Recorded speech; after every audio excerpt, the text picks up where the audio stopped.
আজকে আমি আলোচনা করব কিভাবে সিএসভি ডাটা আর এ ইম্পোর্ট করা হয়। এর আগে আমি দেখাইছিলাম কিভাবে স্ট্যাটা ডাটা ইম্পোর্ট করতে হয়, কিভাবে এক্সেল ডাটা ইম্পোর্ট করতে হয়, কিভাবে এসপিএসএস ডাটা ইম্পোর্ট করতে হয়।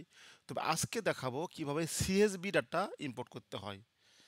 তবে সিএসভি ডাটা ইম্পোর্ট করার জন্যে কোনো প্রকার প্যাকেজ ইনস্টল করতে হয় না, এটা ডিফল্টের দেওয়া আছে।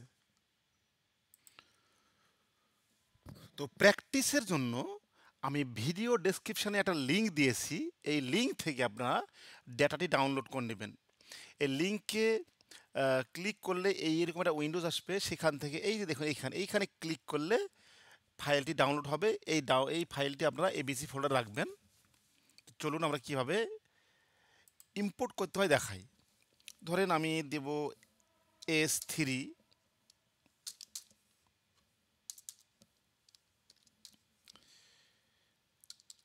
read.csv।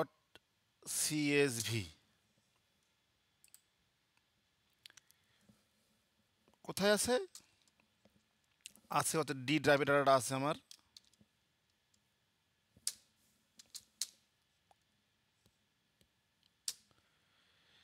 ডাটাটার নাম হচ্ছে ডাটা এক্সাম।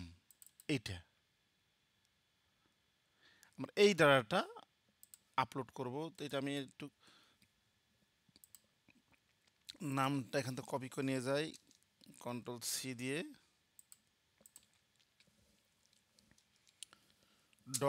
.csv।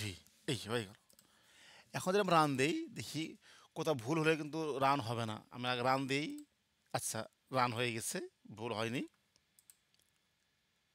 এই হচ্ছে সেই ডাটা, সিএসভি ফরম্যাট ডাটা আমার ওপেন হয়ে গেছে। তো এই সেই সিনটেক্স, এই সিনটেক্সের উপর ভিত্তি করে বা এই সিনটেক্সের মাধ্যমে বা এটা আর কোড বলবো, এই আর কোডের মাধ্যমে আমরা ডাটাটি আপলোড করতে পারি।